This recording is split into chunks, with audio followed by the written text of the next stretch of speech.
Jeung anu kapi hormat para pakar Tanggung Tipayun yang akan sampurasun sampai Ibu Kabag atur nuhun.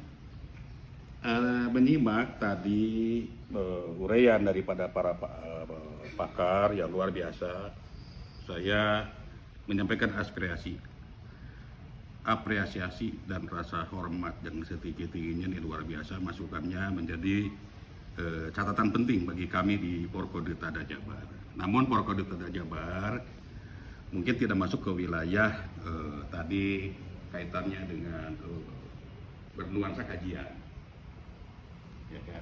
Karena Porkodeta Jabar ini konsisten untuk turut mensukseskan visinya Pak Gubernur Jawa Barat, adanya penambahan kewenangan dan penambahan keuangan dari pusat ke Jawa Barat atas terjadinya ketimpangan, ya kan, keuangan pusat yang masuk ke Jawa Barat bila dibandingkan ke provinsi lain. Itu saja dari Porkodeta Jabar. Sehingga kami Porkodeta Jabar juga tidak begitu akan terperangkap dengan pola-pola pemikiran ideal, tetapi kami akan terus bergerak dengan aksi untuk mengadakan pendampingan untuk para CDOB di Jawa Barat yang sekarang sedang mempersiapkan dan memproses persyaratan di masing-masing daerah, terutama yang sudah ada ya, yang 3 CDOB yang sudah ada sekarang menjadi prioritas. Walaupun dalam hal ini masalah CDOB ini berbeda dengan pendaftaran haji, tidak ada waiting list gitu ya. Mana yang lebih dulu, mana yang lebih cepat, tidak. Tetapi semuanya akan tetap mengacu kepada undang-undang. Ya, terutama saat sekarang ini undang-undang yang diberlakukan kan Undang-Undang Nomor 24 2013. Jadi kami dari Porkodeta Jabar terus bergerak memperjuangkan para CDOB mengadakan pendampingan sesuai dengan undang-undang dan berpijak secara konstitusional, bukan emosional. Jadi yang kami sekarang prioritaskan itu adalah persyaratan yang diharuskan menurut undang-undang untuk diparipurnakan baik di tingkat Kabupaten Induk maupun di Provinsi Jawa Barat.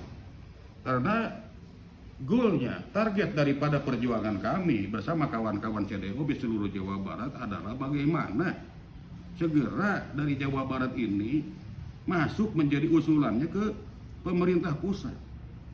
Karena Porkodeta bukan hanya bergerak di CDOB Induk atau di Jawa Barat, tapi kami akan terus berjuang memperjuangkan hak keadilan masyarakat Jawa Barat itu sampai di tingkat pusat. Dan ini masalah hak keadilan Jawa Barat masyarakat. Karena dengan statement daripada Pak Gubernur Jawa Barat ini sudah membangkitkan, menyadarkan masyarakat Jawa Barat adanya ketimpangan dan ketidakadilan. Nah ini yang terus kami kawal, sehingga bagaimana gagasan atau ide-ide berian Pak Gubernur ini bukan hanya sebagai visi, dan ini sudah menasional. Pak Ridwan Kamil sudah mendapatkan apresiasi secara nasional dengan gagasan briliannya.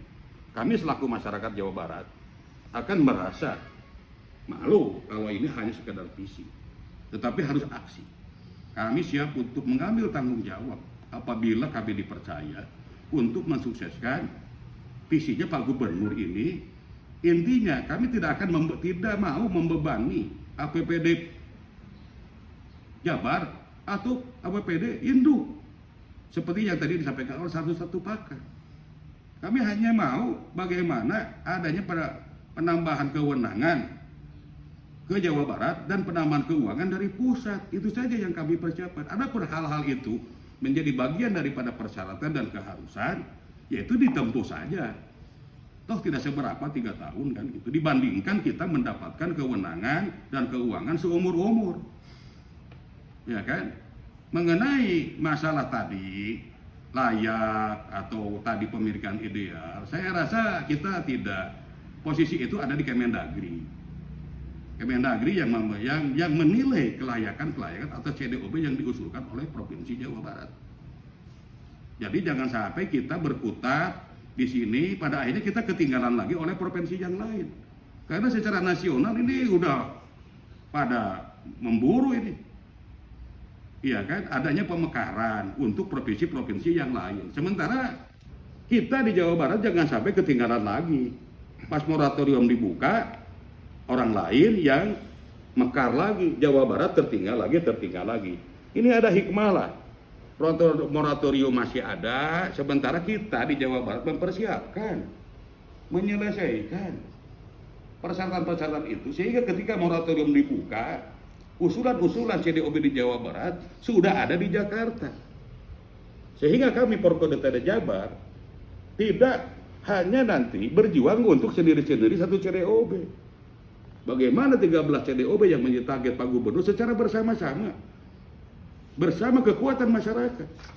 Karena Porkoda Tada ini didukung oleh masyarakat Jawa Barat, para inolog, ya kan, para cendekiawan, para ormas besar, dan saya sendiri selaku Ketua IPI Jawa Barat, juga Ketua Porkoda Tada Jabar, juga dengan jabatan yang lain, punya satu kekuatan lah, untuk mempunyai daya dukung. Maka masa kita kalah sama Papua yang jauh-jauh dari sana, sementara Jawa Barat jadi depan mata ibu kota, gitu kan? Hanya terperangkap dengan pemikiran ideal, CDOB ini mesti begini.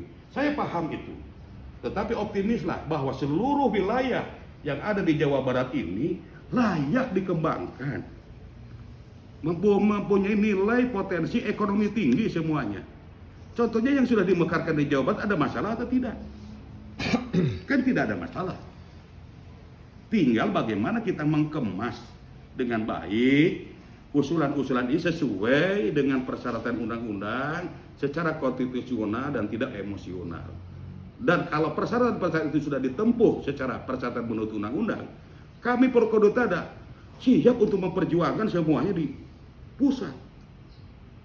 Alhamdulillah lah Porkoda Tada sekarang sudah ikut menjadi bagian dari proses CDOB untuk penyelesaian persyaratan. Garut Utara kemarin sudah selesai, sudah diparipurnakan, alhamdulillah dengan cara yang baik, santun, kan gitu ya. Sekarang Subang Utara sedang berproses, ya kan, Cianjur Selatan, Tasik Selatan. Nah ini juga saya mohon ada satu inisiatif dari pihak Pemprov Jabar untuk mengintervensi. Kalau bisa, dimohon bahwa pemekaran ini 13 CDOB yang menjadi target Pak Gubernur ini menjadi bagian dari makro desain penataan daerah di Jawa Barat. Kalau bisa masuk di RPJMD, sehingga hal itu linear dengan mikro desain kami di daerah sampai kecamatan, jadi ada dasar.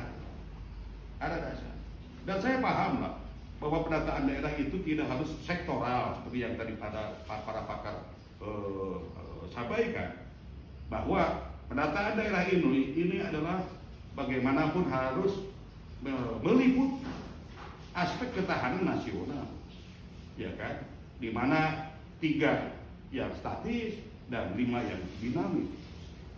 Bahwa pertama-tama aspek yang pokok itu adalah aspek letak geografis. Kami paham lah, tetapi kami semua strategis lah, Jawa Barat geografis semua, strategis semua, secara geografis aman lah. Yang kedua, yang statisnya adalah aspek kekayaan alam. Kekayaan alam Jawa Barat luar biasa kalau dikelola dengan baik, apalagi dengan kewenangan dan tata kelola keuangan yang baik dengan pemekaran ini. Dan yang ketiga adalah aspek keadaan kemampuan penduduk. Nah inilah yang kita butuhkan, bagaimana hal-hal yang memprihatinkan di Jawa Barat tentang kemampuan penduduk ini, bagaimana ada solusi ya perubahan dengan pemekaran ini. Ini kan yang menjadi tujuan kita. Dan yang ketiga adalah 5 aspek yang dinamis. 1 ideologi, dan yang kedua masalah politik, dan yang ketiga adalah aspek sosial budaya, keempat adalah aspek ekonomi, ya kan? Layak nggak kami ini, CDOB ini, ya dikembangkan menjadi wilayah dengan nilai pertumbuhan ekonomi? Saya rasa layak semua lah Jawa Barat. Optimis lah, jangan pesimis kita. Dan yang kelima aspek keamanan dan ketahanan. Jadi semua ini saya rasa Jawa Barat ini optimis. Jangan kita pesimis.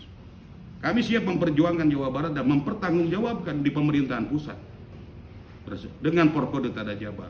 Bila perlu, apabila kami dipercaya, kami siap untuk bertemu dengan Kemendagri, DPR RI, bagaimana kami mempresentasikan potensi-potensi Jawa Barat dan keuntungan-keuntungan untuk masyarakat Jawa Barat tentang potensi yang dimiliki oleh seluruh CDOB yang sekarang sedang berjuang 13 CDOB ini, yang bisa memberikan kontribusi kepada NKRI, negara Indonesia.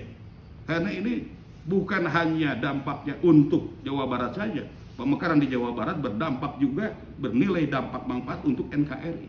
Apalagi tujuannya adalah untuk masyarakat bawah. Jadi Porkoda Tada ini secara ini adalah punya pemikiran yang sangat ideologis, idealis, demi kepentingan masyarakat, bukan demi kepentingan politik. Politik sebodoh lah, urusan politik buat apa? Dan tidak ada di Porkoda Tada Jabar yang mengejar jabatan bupati atau politis. Pemekaran ini adalah tujuan mulia kami. Bagaimana masyarakat berubah dengan adanya pelayanan publik yang lebih cepat, adanya pemerataan pembangunan, dan adanya peningkatan kesejahteraan ekonomi. Itulah hak keadilan yang sekarang diperjuangkan oleh kami sesuai dengan apa yang disampaikan oleh Pak Gubernur Jawa Barat. Jadi kami siap untuk Porkoda Tada Jabar, siap untuk mensukseskan visinya Pak Gubernur Jawa Barat, bukan hanya mensukseskan, tapi siap mengawal bagaimana pemekaran di Jawa Barat ini sukses semuanya. Dan kami siap untuk berkoordinasi, berkomunikasi dengan seluruh lapisan masyarakat di Jawa Barat, bahkan di tingkat pusat, baik lembaga pemerintah maupun lembaga-lembaga yang lainnya. Karena Porkoda Tada Jabar punya hubungan baik dan dukungan baik di Kemendagri maupun di DPR RI. Terima kasih. Assalamualaikum warahmatullahi wabarakatuh. Warahmatullahi wabarakatuh.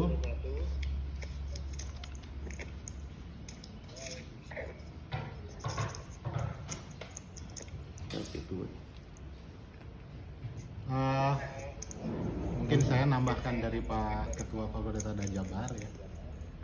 Tadi dari awal saya sudah menyimak ada beberapa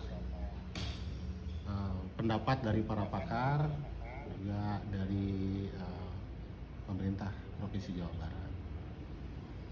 Mungkin saya cepat saja. Yang pertama begini, yang pertama dari aspek teknis. Tadi ada beberapa masalah. Misalkan ada kekurangan data, ada masalah teknis gitu ya. Nah, sebetulnya itu gampang-gampang saja. Data-data tadi sebetulnya tersedia. Yang masalahnya adalah bagaimana cara mengumpulkannya. Itu teknis lah. Yang kedua, ini ada masalah kebijakan.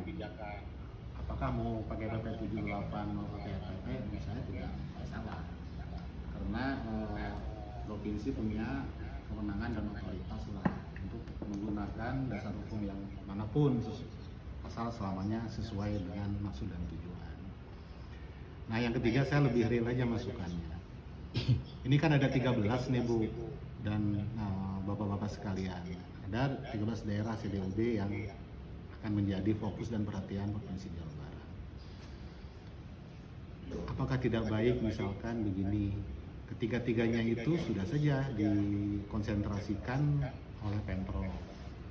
Karena kan ada tugas Pemprov menyusun desain besar penataan daerah Jawa Barat. Artinya leadingnya ada di pemerintah provinsi. Nanti kekurangan teknis, kekurangan syarat, administratif macam-macam, itu diselesaikannya di level misalkan provinsi. Artinya provinsi semacam semacam hubnya gitu loh. Jadi policy hub yang ada di provinsi yang ngatur semua 13 CDOB ini. Semua persyaratan macam-macamnya provinsi yang ngatur, kemudian disampaikan ke pemerintah pusat. Termasuk tadi hal-hal teknis tadi juga diselesaikan gitu. Misalkan saya lihat tadi ada masalah data air tanah. Padahal kan di provinsi sudah ada itu peta geologis air tanah di permukaan. Kemudian rata-rata lama sekolah kan ada itu di data IPM kabupaten kota.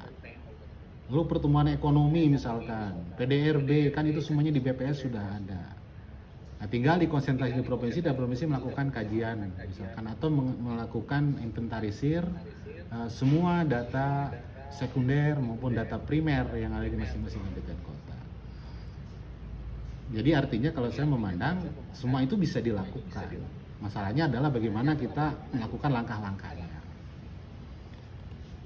Yang ketiga, provinsi punya big data sebetulnya yang bisa memotret secara utuh ke 13 CDOB ini dari sisi kelayakan, macam-macamnya gitu. Kan kalau secara administrasi mah tadi ya, kalau provinsi leading ya kabupaten kota ya sudah siapin aja persyaratan administrasi gitu, tanpa harus melakukan tanpa susah-susah lagi melakukan intervensi. Gampang kok, cuma tinggal sebarkan saja edaran ke masing-masing 13 kabupaten kota ini untuk mengumpulkan data dan memenuhi administrasi.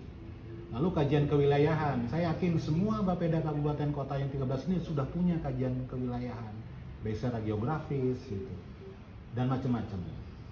Cuman ada catatan saya, ketika kita menghitung kelayakan, misalkan nih, kita lakukan kajian misalkan kabupaten kota tahun sekarang, lalu mereka proyeksikan ke tahun depan. Jelas kalau kita menggunakan variabel ekonomi, ini sangat tidak layak. Lihat aja Jawa Barat aja kan pertumbuhan ekonomi selama COVID itu min 5,6%. Kabupaten kota malah ada yang 6, min, bayangin Bu.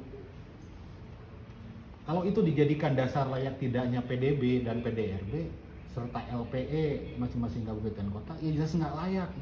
Wong gara-gara COVID semuanya min kok. Lalu kalau itu dijadikan dasar pertimbangan layak nggak ini kabupaten kota jadi seri produk? Ya nggak layak gitu. Artinya harus ada variabel dan cara menghitung baru, memproyeksikan. Nah, yang tadi disebutkan oleh para pakar bahwa kemudian ada proyeksi pertumbuhan ekonomi gitu, PDB gitu, pendapatan per kapita, itu kan sebetulnya angka dinamis bukan angka statis. Coba aja misalkan begini, satu kabupaten kita sebut layak nih yang kemarin ini secara ekonomi, ukur lagi sekarang pasti nggak layak karena semua angka secara nasional juga minus. Artinya di sini provinsi Jawa Barat sudah punya kebijakan gitu. Gini aja lah, mungkin Prof. Asep rekan saya nih yang sering bareng-bareng dengan saya hampir 10 tahun bekerja di pemekaran wilayah Indonesia, tahu banget itu cara ngitungnya. Misalkan tadi variabel-variabel ukur yang 3 tadi atau pengukuran rumpun yang 3 tadi, bisa nggak misalkan kita gunakan semacam omnibus law-nya di bidang pemekaran daerah di Jawa Barat? Ada omnibusnya lah gitulah, Prof. Asep. Pusat juga kan punya omnibus law, ya, kita juga bisa lah gitu menggunakan diskresi gubernur gitu untuk menentukan layak dan tidak. Yang kedua juga ini jangan ditunda-tunda nih di Biro Tapem ya. Menurut saya cepat bentuklah gitu tim teknisnya yang bisa menyelesaikan misalkan masih administrasi di 13 kabupaten kota ini. Yang satu lagi yang menyusun misalkan kajian sementara. Toh kajian nanti akan dilakukan ulang oleh pemerintah pusat. Dan yang ketiga tadi seperti kata ketua kami bahwa gubernur punya kepentingan di RPJM-nya terhadap 13 CDOB ini. Dan bagaimana itu kita target di tahun depan harus sudah selesai. Minimal tahun depan sudah maju ke pemerintah pusat untuk segera dilakukan kajian ulang atau peninjauan ulang.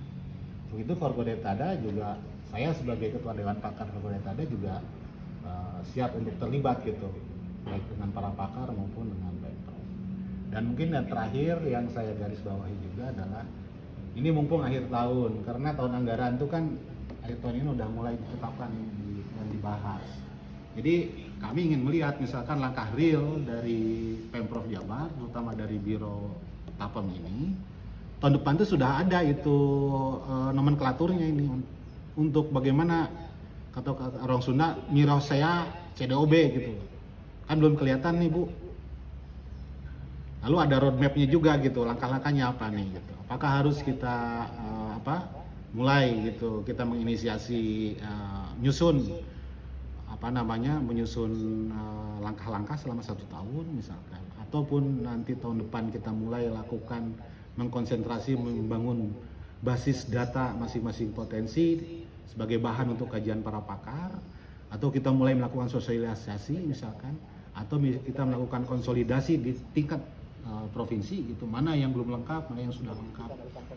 Misalkan ada beberapa daerah, contoh Kabupaten Bandung gitu ya, yang selama ini sudah ada persetujuan, tapi misalkan dari kepala daerah, tapi musdesnya belum misalkan. Dan saya yakin beberapa CDOB juga banyak. Kalau saya pengennya gini, ada 2 rumpun. Rumpun pertama adalah yang 3 tadi, misalkan Garut Selatan, itu kan sudah ada tuh yang belum lengkap. Jadi ada 1 des yang ngurusi syarat-syarat yang belum lengkap. Yang tadi ada kekurangan data segala macamnya gitu. Termasuk juga pendekatan dan metodologinya juga harus dibicarakan ulang gitu, dengan tadi ada kasus COVID sekarang yang akan melemahkan semua variabel ukur kelayakan sebuah daerah. Di sisi ekonomi misalkan dan macam-macamnya. Lalu ada grup kedua atau des kedua yang ngurusin misalkan melengkapi sisa CDOB yang belum. Bagaimana melakukan misalkan koordinasi dengan Pemprov ataupun melakukan lobby dengan para politisi di DPRD-nya masing-masing. Itu harus segera menurut saya Bu untuk dilakukan, disiapkan. Mungkin itu dari saya, nggak banyak yang saya sampaikan. Terima kasih kepada semuanya. Assalamualaikum warahmatullahi wabarakatuh. Waalaikumsalam. Itulah laporan dari hasil Zoom meeting antara Porkodetada dengan seluruh jajaran Biro PEM Provinsi Jawa Barat yang dihadiri dalam Zoom meeting tersebut. Ada hadir Profesor Sadu, terus Bapak Profesor Asep Suherlan, ada Dr. Bagja, dan ada dinas-dinas terkait yang ikut di Zoom meeting ini. Mereka profesor-profesor dokter itu memberikan motivasi-motivasi dan gambaran-gambaran tentang pemekaran yang ada di Jawa Barat. Dan dalam Zoom meeting ini dihadiri sama penasehat dari Porkodetada Jabar, Bapak Ihsan, dan ada juga Bapak Ketua Umum Porkodetada Jawa Barat, juga Wasekjen Porkodetada Jawa Barat Pak Heru yang ikut Zoom meeting, termasuk saya Wakatum Porkodetada Jawa Barat, nama saya Sobar. Demikian laporan hasil Zoom meeting hari ini yang diadakan sama Bapak Gubernur Provinsi Jawa Barat melalui Biro PEM Pemerintahan Provinsi Jawa Barat. Demikian kami laporkan dari kantor Porkodetada Jawa Barat. Terima kasih. Wassalamualaikum warahmatullahi wabarakatuh.